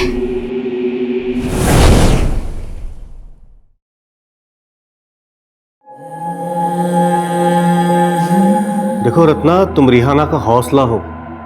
अब इतनी दूर आने के बाद अगर तुम भी पीछे हट गई तो उस बच्ची पे क्या बीतेगी? ऊपर से भले ही वो जिंदा रहे, लेकिन अंदर से वो टूट जाएगी। मैं तो अपनी पूरी जिंदगी उस बच्ची के नाम कर दी थी अजय सर, पर मैं भूल गई थी कि मैं भी एक माँ हूँ और मेरी बेटी को भी मेरी जरूरत है। वो लोग बहुत खतरनाक हैं और उनके वजह से मेरे हस्बैंड मेरी बेटी को लेकर अपनी माँ के घर चले गए, पर मुझे अपनी बेटी से मिलने तक नहीं दे रहे। अच्छा एक बात बताओ, उन्होंने तुम्हारे घर पे हमला किया, तुम्हें धमकी दी, तो फिर तुमने पुलिस कंप्लेंट क्यों नहीं की? क्या फायदा, पुलिस ने अब तक क्या क्या जॉब करेगी। हेलो,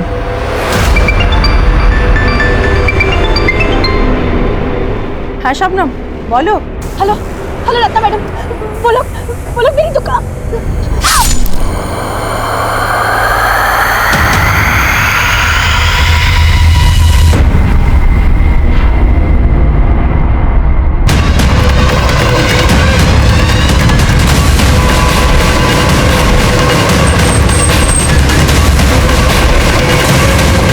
पीछे हटो।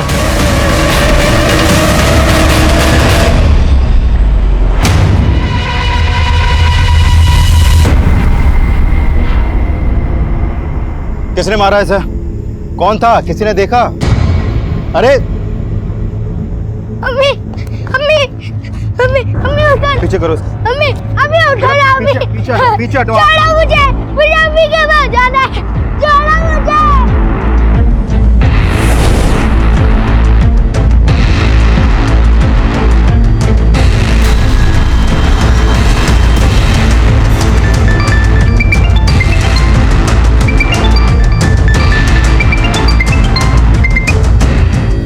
जैन सर, इस केस में मेरी एंट्री शबनम के मर्डर के बाद हुई थी। तब शबनम मर्डर केस रिहाना के केस से जुड़ा माना जा रहा था। यह केस एक ऐसे ह्यूमन एंगल से जुड़ा था जिसमें भूखमरी से लड़ रही रिहाना एक कभी ना खत्म होने वाली लड़ाई लड़ रही थी, और ये लड़ाई उसे वेस्ट बंगाल से मुंबई ले आई थी, और तब मैं भी उसके इस दर्दनाक सफर का हिस्सा बन गया था। जैन सर। जैन सर, ये रिहाना केस की फाइल। शबनम मर्डर केस की क्या अपडेट है, पहले ये बताओ। सर, जाहिर है कि शबनम का मर्डर करने वाले उन्हीं लोगों से कनेक्टेड है जो रिहाना केस के सस्पेक्ट हैं, लेकिन फिलहाल कोई स्ट्रॉन्ग एविडेंस नहीं मिला सर। वहां ना तो कोई सीसीटीवी था और ना ही क्राइम सीन का कोई ऐसा विटनेस सामने आया जो उन क्रिमिनल्स के खिलाफ कुछ बोले। सब डरे हुए हैं सर। क्यों डरे हुए? उनके अंदर के डर को निकालना, उन्हें कॉन्फिडेंस में लेना भी तो हमारा ही काम है ना। चलो एक बार को मान लेते हैं कि शबनम को उन लोगों ने टारगेट बनाया जो रिहाना केस में सस्पेक्ट है, लेकिन उन्होंने शबनम को 1 साल के बाद टारगेट क्यों बनाया? रिहाना तो शबनम को 1 साल पहले मिली थी ना।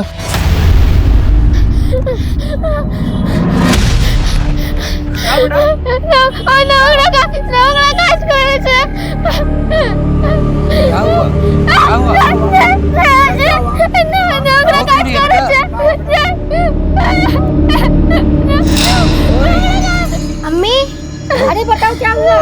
हटो हटो हटो हटो। किसकी बात कर रही है? रोंगड़ा काज करे थे। रोंगड़ा काज करे थे। रोंगड़ा काज। कहाँ रहती है?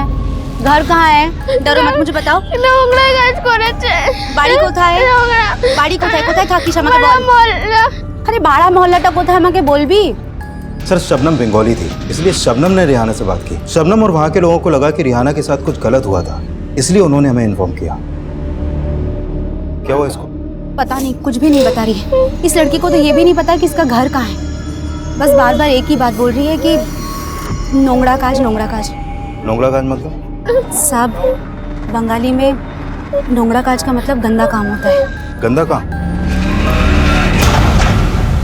बेटा क्या हुआ आपको?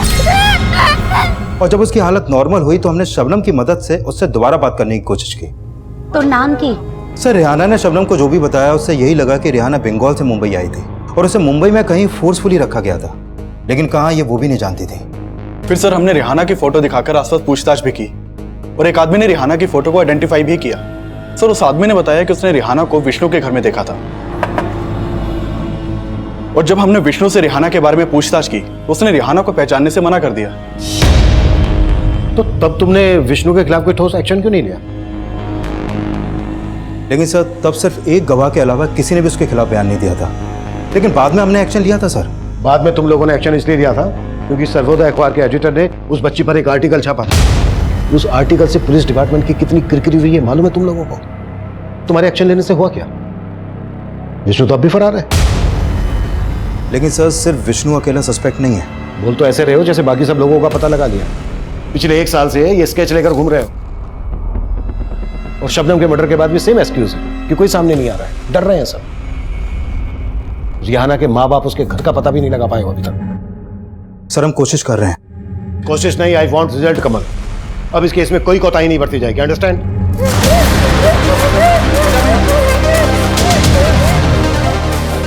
हेलो रत्ना मैडम, आपने रिहाना को जो बुक दी थी वो गुस्से में फाड़े जा रही है। हाँ सुनिधि, मैं जानती हूँ कि रिहाना मुझसे मिलना चाहती है और मैं अभी अपनी बेटी रिभा से मिलने जा रही हूँ। लेकिन मैडम रिहाना भी तो आपकी बेटी जैसी है, प्लीज एक बार आने की कोशिश कीजिए। हाँ हाँ मैं समझती हूँ, मैं टाइम निकाल के आऊंगी। ओके रिहाना, रिहाना बेटा।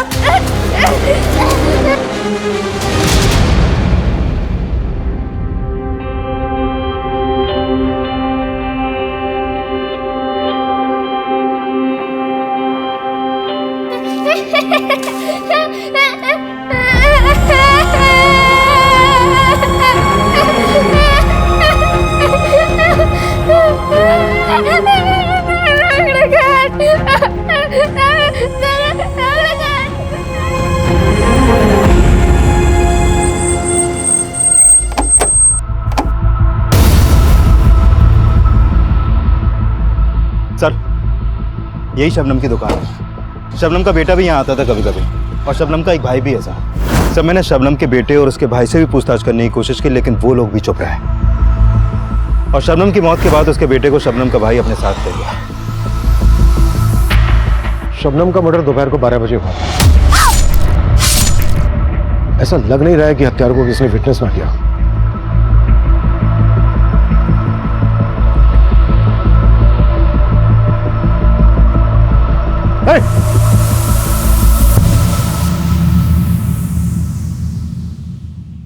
तो मुझे देख के ऐसे अचानक जाने क्यों लगे? क्योंकि मुझे मालूम है साहब आप वही सब पूछिए और मैं कुछ नहीं जानता। आपको देखकर ऐसा लग नहीं रहा है कि आप कुछ नहीं जानते।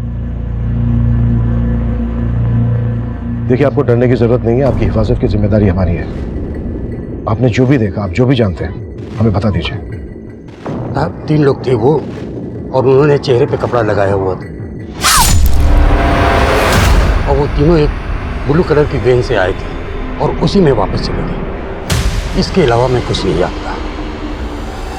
इस एरिया में आने वाले सभी रास्तों के सीसीटीवी खंगालो। वारदात के वक्त जितनी भी ब्लू गाड़ी इस डायरेक्शन में आई हैं, इस डायरेक्शन से गई, सबको 0 डाउन करो। शबनम के भाई और बेटे से दोबारा मिलने की कोशिश करो। शबनम से जुड़ी हर बात पता करो। हम शबनम के मर्डर को रिहाना केस से जुड़ा हुआ मान रहे हैं और हो सकता है अपराधी हमारी सोच से परे। सर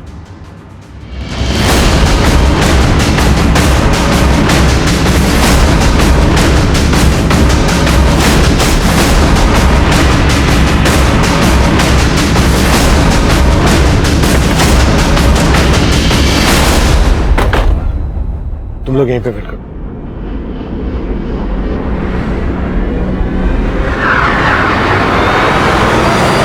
आजा बेटा, आजा, मैं हूं ना, आजा। आ बेटा। हेलो बेटा, आओ आओ बैठो। नहीं ठीक है, अगर आपको मुझसे बात नहीं करनी कोई बात नहीं, आप मत करो। अच्छा देखो बेटा, मैं आपके लिए गिफ्ट लेकर आया हूं। ये लो।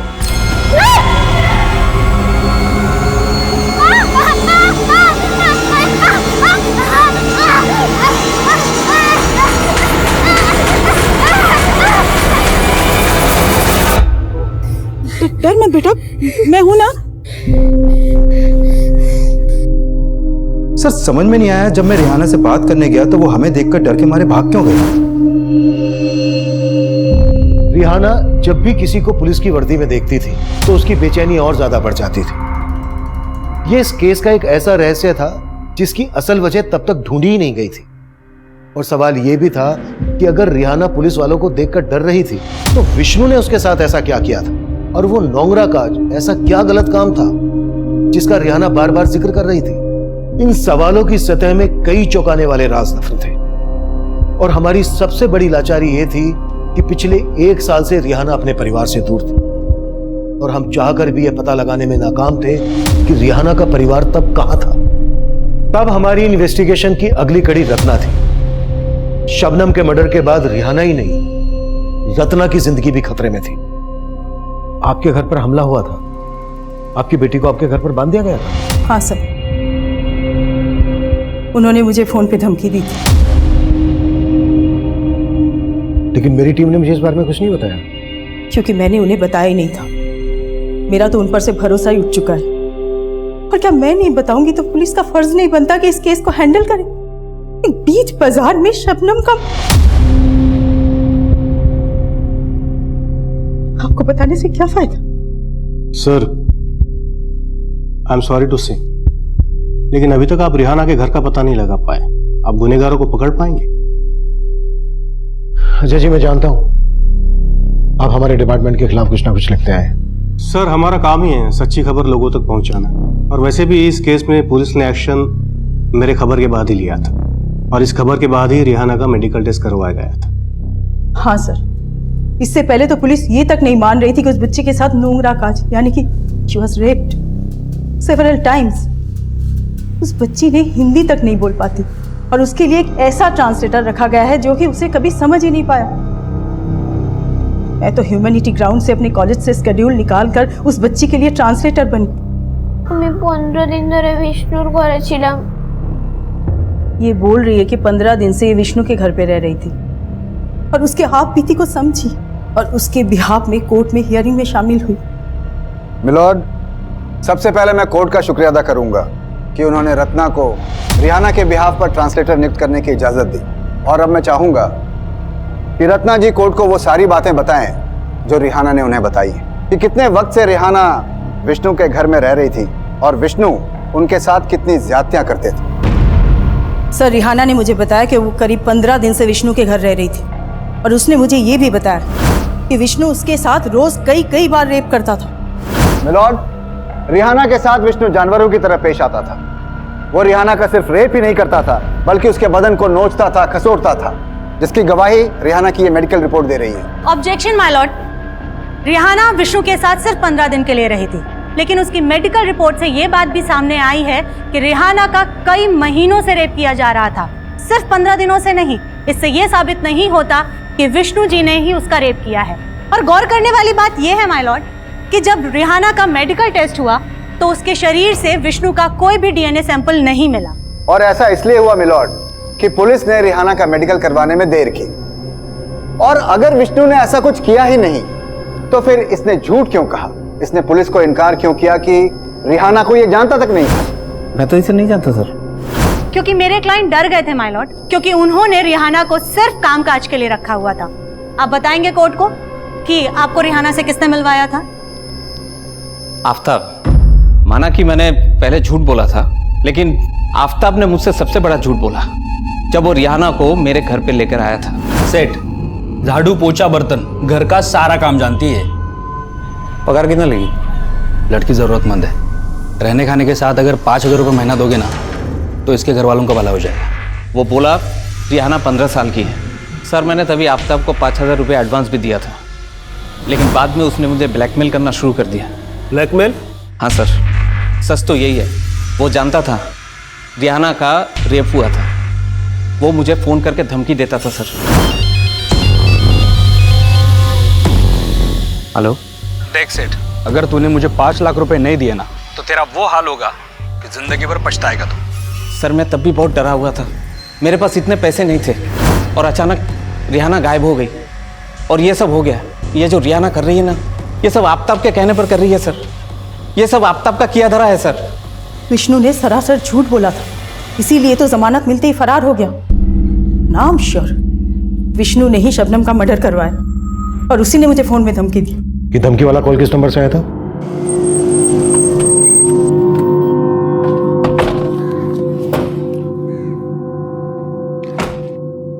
पाटिल, इस नंबर की डिटेल निकालो। सर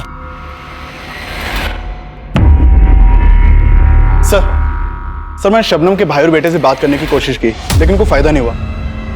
सर शबनम के बैकग्राउंड में ऐसा कुछ भी सस्पिशियस नहीं मिला जिससे ये पता चल सके कि शबनम के मर्डर के पीछे कोई पर्सनल एंगल हो। रिहाना की फैमिली का पता लगाने के लिए क्या क्या एक्शन लिए गए? सर मैंने वेस्ट बंगाल पुलिस हेडक्वार्टर में रिहाना की फोटो भेजी थी, लेकिन वहां से अभी तक कोई अपडेट नहीं मिला। कोई अपडेट नहीं मिला तो हाथ पे हाथ रखकर बैठ गए?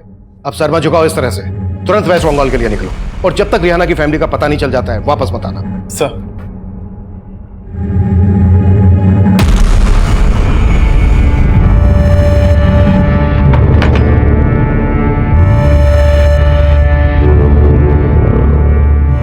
और कितने दिन यहाँ रखोगे मुझे? यहाँ से निकलेगा तो मौत मिलेगी। इतनी जिंदगी बची है ना, जी ले आराम से।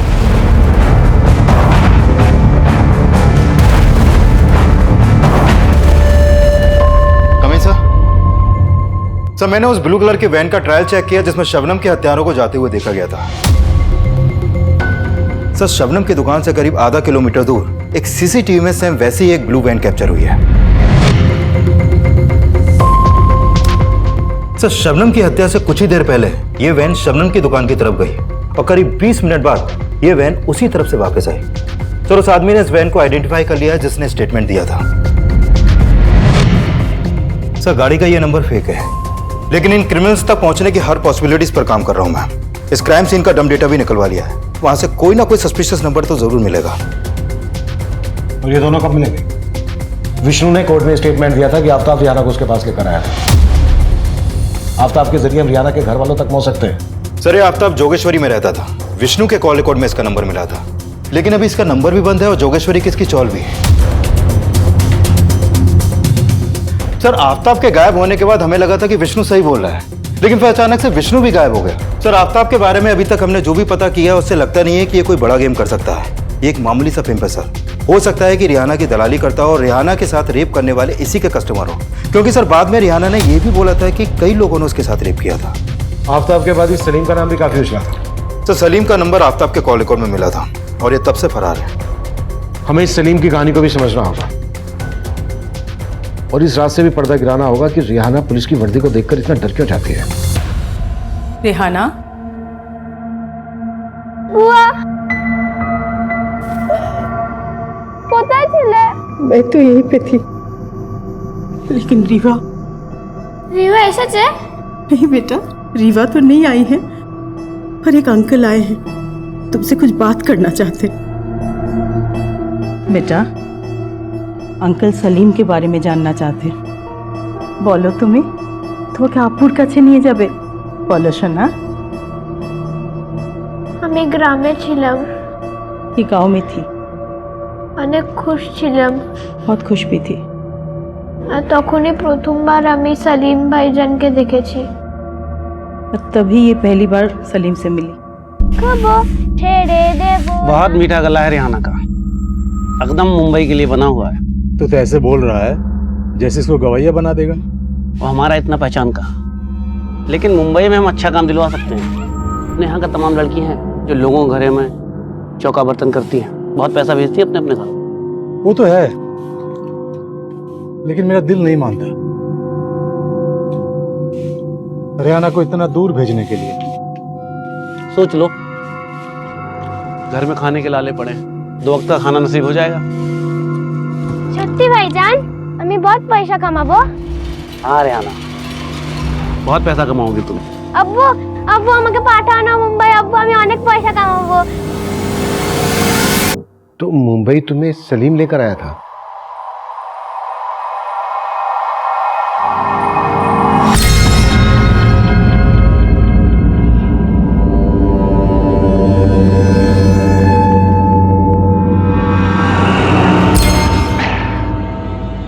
चल तुम्हारा एक फोटो ले लेते हैं, काम के लिए जरूरत पड़ेगी।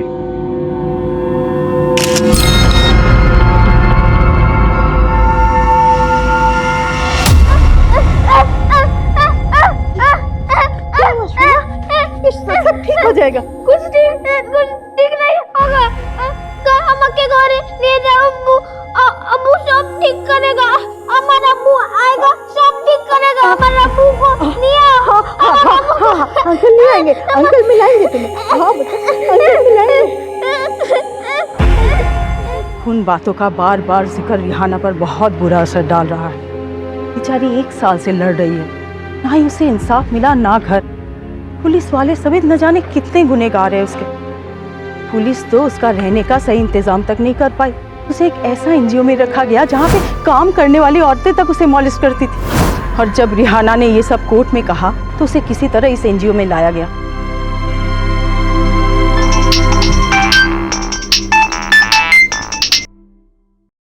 हाँ कमल सर, जिस नंबर से रत्ना को थ्रेट कॉल की गई थी वो नंबर फेक आईडी से लिया गया था, और जिस समय रत्ना को कॉल हुई थी उस समय वो नंबर मीरा भाईंदर में एक्टिव था।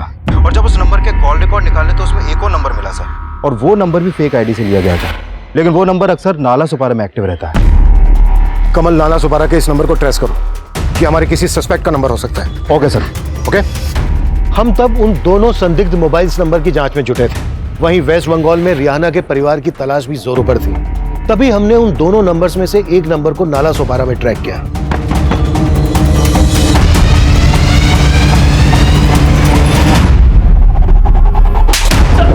साहब मैंने कुछ नहीं किया।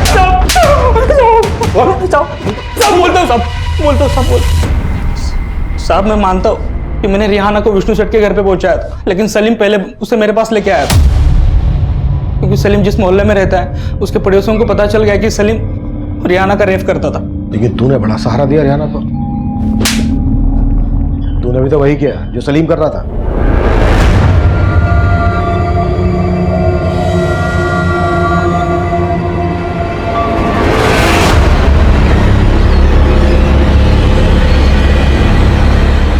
माल तो अच्छा लाया रे तूने। लाना इसके लिए और ग्राहक, तू भी कमा मैं भी कमाएगा। साहब फिर एक दिन मैं रिहाना को विष्णु सेठ के घर पे लेके गया। उसके बाद वो उसका परमानेंट कस्टमर बन गया। 15 दिन रिहाना उसके पास ही थी साहब, लेकिन मौका देख के रिहाना वहाँ से भाग निकली और पुलिस विष्णु सेठ के घर पे पहुंच गई। विष्णु सेठ ने फ़ोन करके मुझे सब कुछ बता दिया, तो साहब मैं डर गया और गायब हो गया। लेकिन विष्णु तो बोल रहा था कि तू उसको ब्लैकमेल कर रहा था, और रिहाना ने वही किया जो तूने उससे करने के लिए कहा था। झूठ बोल रहा था साहब। इस वक्त विष्णु कहाँ है मालूम नहीं साहब। और सलीम? उसके बारे में पता नहीं मुझे साहब। इस नंबर से तुझे कॉल कौन करता था? सलीम, लेकिन मुझे नहीं पता साहब कि सलीम अभी कहाँ पे। इसी नंबर से प्रोफेसर रत्ना को भी कॉल किया गया था, धमकी दी गई थी, उनकी बेटी को घर पर बांध दिया गया था। तेरे कहने का मतलब है ये सब सलीम कर रहा था? साहब वो तो नहीं पता, लेकिन सलीम अकेला नहीं कर रहा हो, वो लोग करवा रहे होंगे उससे। वो कौन लोग? तू वहाँ आराम से दारू पी रहा है और मैं यहाँ पे वड़ा पाव खा खा के पक गया हूँ। मेरे को निकाल यहाँ से, तो अगर मेरा माथा ठनक गया ना तो सीधा पुलिस के पास जाके सबके काले चिट्टे खोल दूंगा मैं। अरे मैं खुद फंसा हुआ हूँ उन पुलिस वालों को रिहाना का ग्राहक बना के। गलती की मैंने। अरे खुद को बचाने के लिए मेरी मार रहे हैं। वो जो बोल रहा है मुझे करना पड़ रहा है। किन पुलिस वालों की बात कर रहा था वो? साहब ये तो आपको सलीम ही बता सकता है। मैं ना ही सलीम के बारे में जानता हूँ, ना ही विष्णु के बारे में, और ना ही उन पुलिस वालों के बारे में।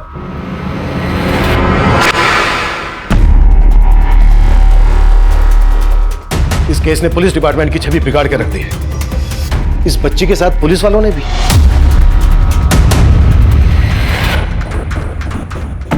डिस्गस्टिंग। अगर तुम लोगों ने थोड़ी भी चौकसी बरती होती ना तो आज सारे क्रिमिनल्स अंदर होते। अगर मीडिया ये इशू नहीं उठाता ना तो जितना तुम लोगों ने किया है वो भी नहीं करते। अब सर झुकाने से क्या होगा? विष्णु इस केस का प्राइम सस्पेक्ट था। तुमने इसे गिरफ्तार किया, कोर्ट में पेश किया, लेकिन जमानत मिलते ही गायब हो गया। क्या कर रहे थे तुम लोग?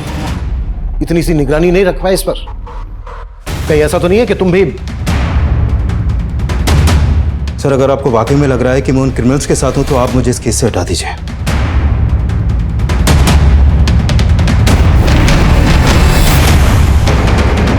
आफ्ताब की कोर्ट में पेशी की तैयारी करो।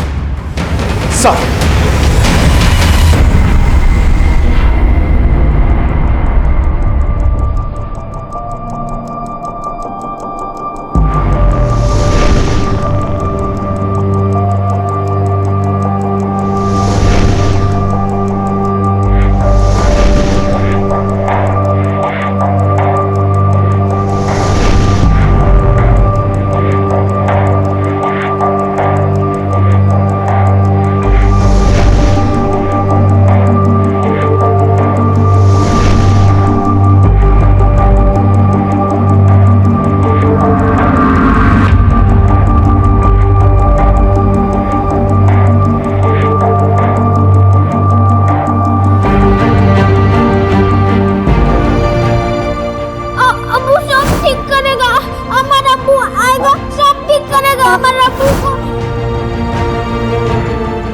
इस केस के दौरान जब जब मैंने मेरी बेटी का चेहरा देखा तब तब मुझे रिहाना की मायूसी का ख्याल आया।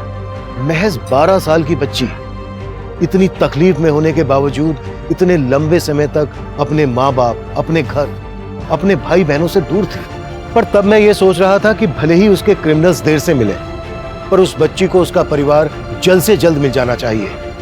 लेकिन इस केस में एक और तूफान अभी आना बाकी था, एक ऐसा तूफान जो फिर से सबको झकझोर कर रख देने वाला था। रियाना, क्या हुआ था आपके साथ? कुछ तो बताइए रियाना, क्या हुआ था आपके साथ?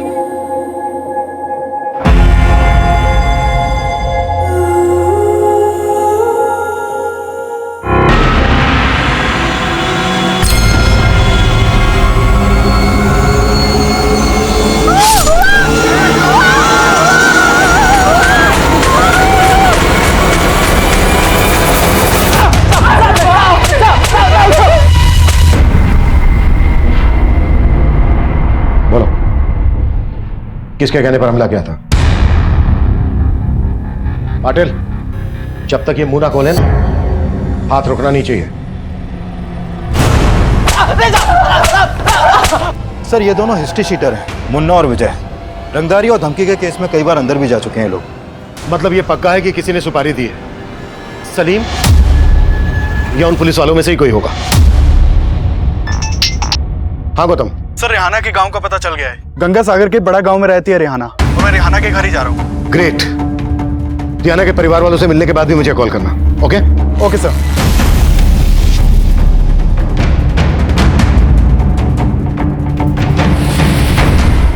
हाँ, रेहाना हमारी बेटी है, लेकिन हम उसे यहाँ नहीं ला सकते।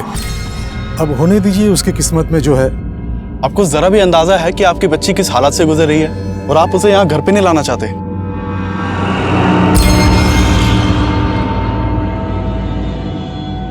अगर रिहाना के घर वाले रिहाना को वापस नहीं बुलाना चाहते तो इसका तो यही मतलब है कि उन्होंने खुद सलीम को रिहाना को बेचा होगा।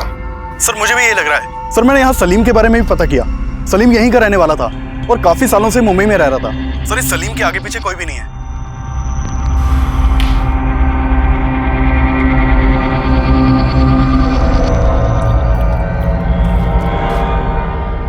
गो কেমন বাপ তুমি अपने बेटी से ही पालना झाड़ लिया। अम्मी बोलती बस अब इस घर में रेहाना का जिक्र नहीं होगा। जाओ काम करो अपना।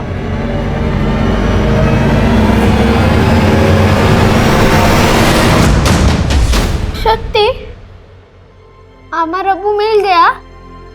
हाँ बेटा, तुम्हारे अब्बू मिल गए, लेकिन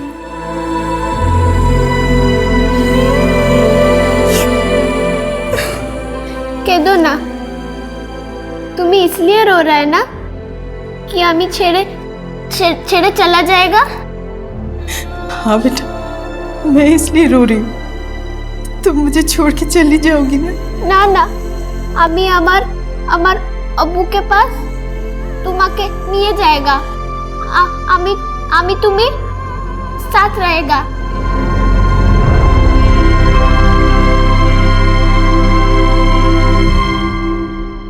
मिलॉर्ड, ये बात बिल्कुल साफ है कि इन दोनों ने रिहाना को जान से मारने की कोशिश की।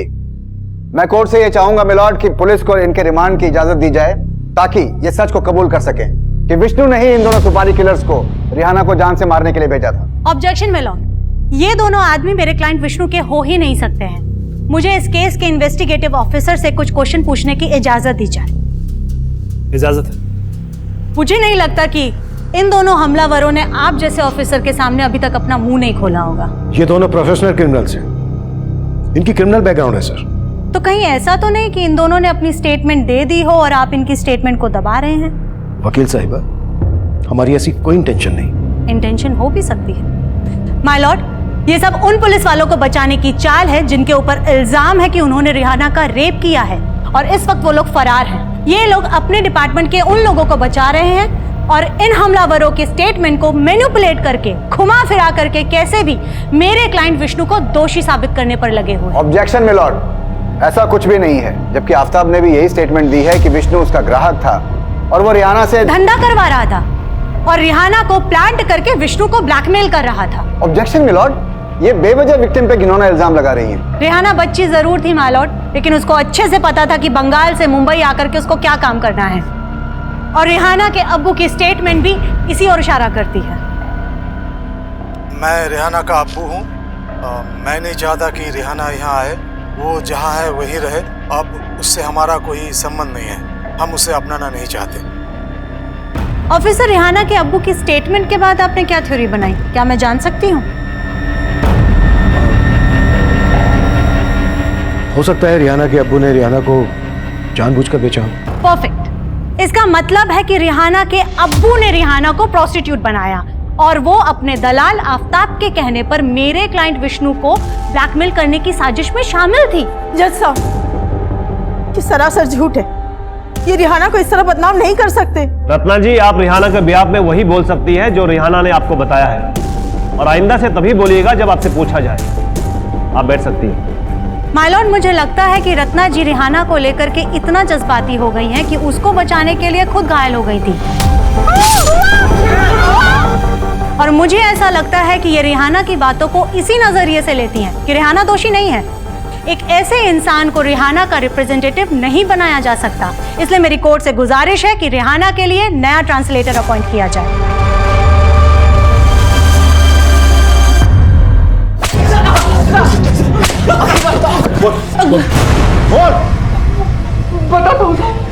बताता हूँ साहब।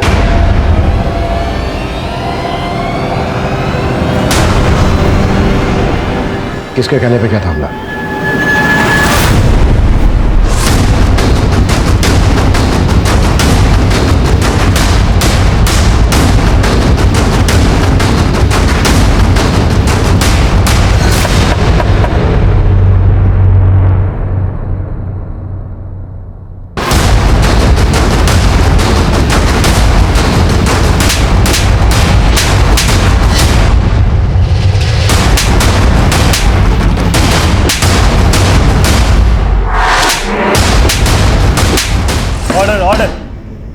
Now I am going to announce the verdict of the case. अदालत मानती है कि रेहाना ऐसी विक्टिम है जिसका भरोसा तोड़ा गया है, और सबसे पहले भरोसा तोड़ा है सलीम ने, क्योंकि सलीम ने रेहाना से झूठा वादा किया और उसे धोखे से मुंबई लाकर उसके साथ बलात्कार किया, और उसी की वजह से रेहाना को इन दो गैर जिम्मेदार पुलिस कांस्टेबल्स विक्रांत शिंदे और सुरेश पठारे ने भी अपनी हवस का शिकार बनाया। और फिर सलीम ने रेहाना को आफ्ताब को बेचकर उसे प्रोस्टिट्यूशन में धकेलने का घिनौना अपराध किया, और फिर आफ्ताब से रेहाना विष्णु की दरिंदगी का शिकार बन गई। विष्णु ने रेहाना का न सिर्फ बलात्कार किया बल्कि उस पर इतना जुल्म किया कि उसके बाद रेहाना वहां से अपनी जान बचाकर भाग गई, और उसके बाद विष्णु को पुलिस कांस्टेबल विक्रांत शिंदे और सुरेश पठारे ने गायब कर दिया।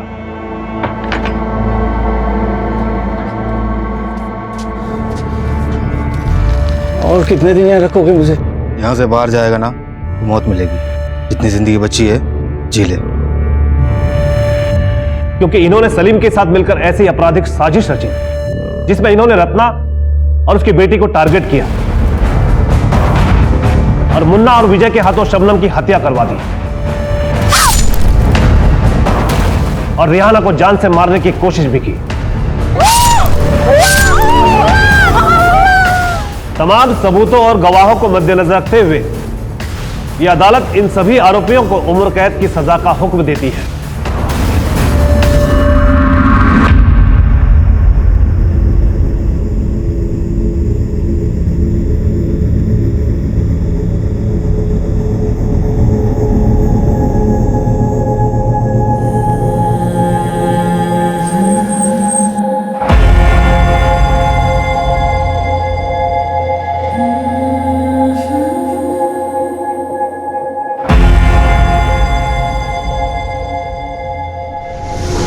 साहब, ऐसी बात नहीं है कि हम रेहाना से प्यार नहीं करते, लेकिन मुंबई जाके उसे लाने का पैसा नहीं है हमारे पास। हम आपसे माफी चाहेंगे कि आपकी ये परेशानी हम पहले नहीं समझ पाए, पर इसके लिए आपको खर्चा उठाने की जरूरत नहीं है। हम रेहाना को खुद यहाँ पहुंचा देंगे।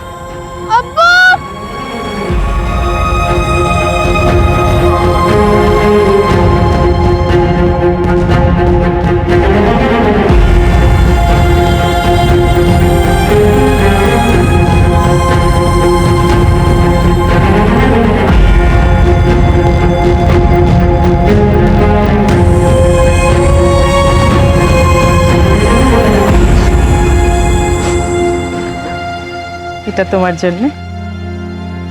আমাকে এই চাল রত্না বুয়া দিয়েছে। रिहाना के दर्द और मायूसी को मुस्कान का मरहम मिला। वो अपने परिवार से मिलकर खुश है, लेकिन आज भी उसके अंदर कई ऐसे सवाल उमड़ रहे होंगे जिनका जवाब देना मुश्किल है।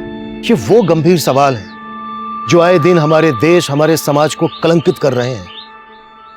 रेप जैसा अमानवीय अपराध रोजाना हमारी बहन, हमारी बेटियों, बच्चियों को पीड़ित बना रहा है, लेकिन हम चाहकर भी इसकी रोकथाम नहीं कर पा रहे हैं। इंसानियत का स्तर दिन ब दिन गिरता जा रहा है, पर हमें यह सोचना होगा कि हम अपने हिस्से की इंसानियत को पूरी ईमानदारी से निभाएं। बुराई को बुराई करके तो नहीं रोका जा सकता, लेकिन हमें अच्छाई को अच्छाई करके बचाना होगा। अब मैं अभिमन्यु जिंदल आप लोगों से विदा लेता हूं। आपसे फिर मुलाकात होगी एक नए केस के साथ। देखते रहिए क्राइम पेट्रोल 10 तक। मकसद बताना नहीं, बचाना है। क्राइम पेट्रोल्स के और भी दिलचस्प कहानी देखने के लिए हमारे चैनल को सब्सक्राइब करें और बेल आइकॉन दबाना न भूलें।